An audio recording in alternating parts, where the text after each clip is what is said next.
Welcome back to the channel. It's been a long time, well, not a long time coming, it's been a week. I advertised it last week as a trailer, done my scratching neck thing. But before we get started, replicant, you're not needed. Out.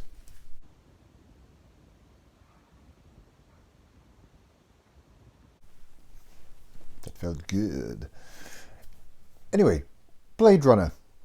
This isn't a review. There are so many videos and other things on YouTube about Blade Runner. I can't tell you anything new about Blade Runner, so I'm going to tell you how I feel about Blade Runner, my first experiences of seeing it, how my kind of perception of the film has changed over the years. Now, I never saw this in theatres. I've never seen it in theatres, or cinemas as we say here in the UK. I first saw it on VHS video, when it first came out here, probably around 1983, 83, I think, probably that year. We hired it from a small town, or a big village, where we used to live in the north of England, called Longtown, or Longtoon as they say. And I was a huge fan of Indiana Jones at this stage, huge Star Wars fan. Harrison Ford was in a science fiction film called Blade Runner, and I thought, yes, this is going to be great, this is going to be thrilling. My first impressions of Blade Runner, I was sorely disappointed. I didn't really understand it. I was, quite frankly, quite bored. I thought it looked great. I loved the special effects. I loved the look of the film. I loved the future world. But I was expecting Indiana Jones in the future, and that's not what it was about. I was probably 14 or 15 at the time. Hadn't seen a huge amount of science fiction films, or didn't really go to the cinema a huge amount. I mean, saw the big things like Star Wars, but I had the kind of upbringing where I wasn't allowed to watch a huge amount of adult-oriented material. So, yeah. So my initial impression of Blade Runner was I was quite disappointed in it. Didn't really understand it.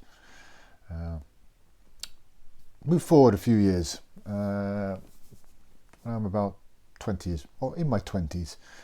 Saw it again. I can't remember where I saw it again. I don't know whether it was again on video or whatever it was. And again, getting a bit older, I quite liked it. I really enjoyed it. I could appreciate it more, understood it a bit more. Then was it early 90s or late 80s, the director's cut came out. I think it was about 91, 92, something like that anyway. And they got rid of the voiceover. And I think they added the unicorn sequence, just that tiny little bit of a dream sequence. Do you know what? I like Blade Runner with the voiceover. I like that kind of noirish, old-fashioned detective feel to it. If I'd seen Blade Runner without the voiceover in the first place, I would have been completely lost. So, you know, controversial, and, you know, slap me, call me a bitch. Don't slap me, don't call me a bitch. But I like the voiceover in Blade Runner. But I'll take it either way. I think Blade Runner is a fantastic film now. I love it. I love it. I would stick it in my top 20 films now, which is so much different to when I first saw it 40 years ago. 40 years ago. Anyway, now we have Ridley Scott's preferred version, the final cut, because we had all, you know, other things like I think the director's cut came about because there was a showing of the work print somewhere in LA, I think it was, and everyone went, "Ooh, it's great without the voiceover," and that had a few extra things. But anyway, we have the final cut now, which came out in 2007, I think it was. So yeah, how long has it been since that? 25 years? Yeah. My maths is appalling. 15, whatever. So Final Cut was released on DVD and initially in this set, which I got, this tin box monstrosity, a 5-disc Ultimate Collector's Edition. So yeah, this had the whatever this thing was, the kind of 3D. I don't know if you can see it moving. No, it's not what. Anyway, this had the final cut, and it had the European theatrical cut from its first release, the American cut, which was edited for violence for some reason. Usually, you know, US, you guys, you don't mind the violence. It's usually the sexy stuff that you get rid of. And it had the fabled work print as well, which was interesting, which had some music by James Horner in it. But yeah, there we go, 5 discs. And we'll get this little booklet out. This tells you what's on the discs. Huge amount of stuff. There were 3 commentaries on the final cut. Who do we have on the commentaries?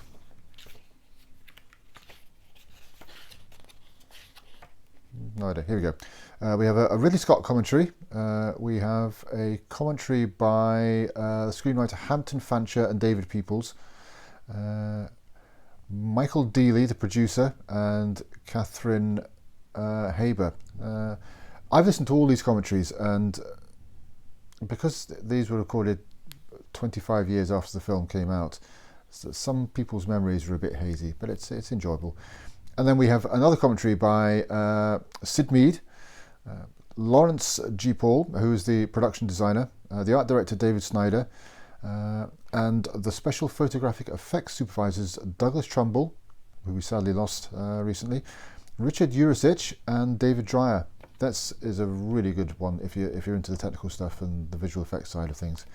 But yeah, but the real draw of this 5-disc DVD release was the superb making of documentary Dangerous Days. I think it's about 3.5 hours long. It's got everything you could possibly want about the making of Blade Runner.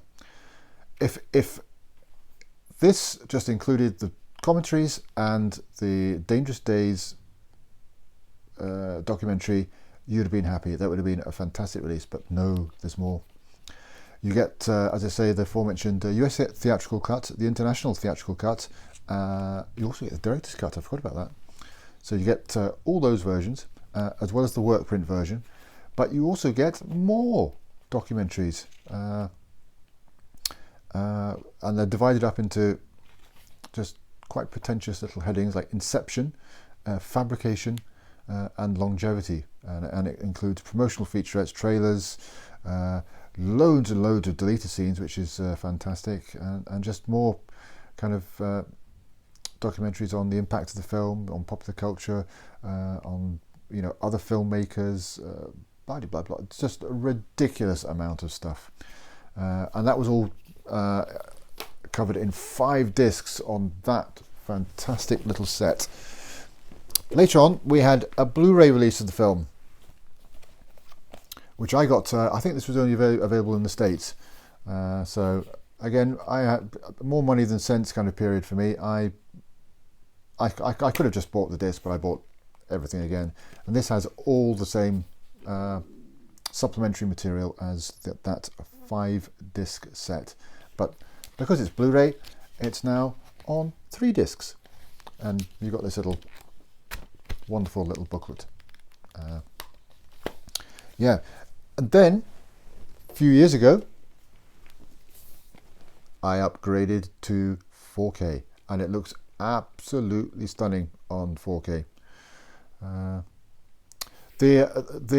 have to say that the final cut, it added a few tiny little touches back in, but they've also brushed up some of the visual effects. However you feel about that, tampering with something that a lot of people thought was perfect. Excuse me. I don't mind the tampering. They've done things like, when the spinners take off, in older versions you could see huge black wires bringing them up. Those are all gone now. when Batty releases the dove at the end, there's a new backdrop to that, but yeah, it just looks absolutely stunning. There's not Star Wars levels of changing things in this. It just looks fantastic. But again, this has all the same extras as the previous releases. It even has the same menus on the extras disc on this, but this does include the film in 4K and a trailer in 4K. So if you do have 4K, this is the one to get. But yeah, it looks absolutely stupendous. Down to the music, Vangelis. Again, I had the same attitude towards the music. I wasn't a huge fan when I first heard the score, but over the years I've grown to love it.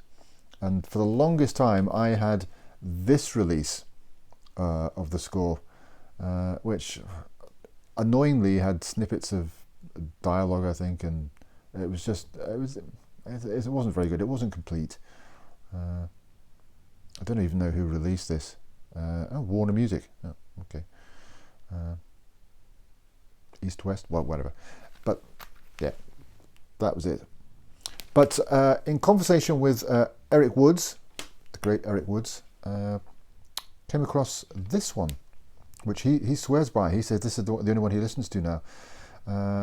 And this was released by BSX Records, and it's produced and performed by Edgar Rothermich. Not too sure how to pronounce that. But he's reconstructed the score, and he's reconstructed it absolutely brilliantly. Most of it by ear, trying to replicate the sound of Vangelis's synths, because apparently there was no music written down. So yeah, but this is available all over the place. So if you're looking for the score at the moment, because this is I think the best available version of the score to get. BSX Records, it's available on Amazon and other places, reasonably priced. You can pick it up for, fairly decent price. So I would recommend this. It sounds just like the original score, which is no mean feat. So yeah. Now we had a sequel to Blade Runner a few years ago, and I'm not going to cover that now, but I thought it was an incredibly worthy sequel. Maybe a touch long, but it didn't drag. But Blade Runner 2049, I think, is a very, very, very good film. I say, won't cover it here because this is all about Blade Runner. But yeah, so yeah, I can thoroughly recommend Blade Runner. I started off being meh about it. Well, I was more than meh. I was disappointed. I didn't think much of it, didn't understand it. But again, over the years, as I've got older, I've come to appreciate it, and it is one of my top 20 films. Looks stunning, great acting, great everything. Just, yeah, it's a great film. So if you haven't got it, get it. Music-wise, get that Edgar Rothermich CD. It's superb. And yeah, so that's my thoughts on Blade Runner. Let's say it's not a review. If you like it, you like it. If you don't, you don't. That's fine. Yeah, I'll speak to you soon about more things related to film, and maybe we'll get that idiot back in the seat and do some crap with him. Till next time, good day.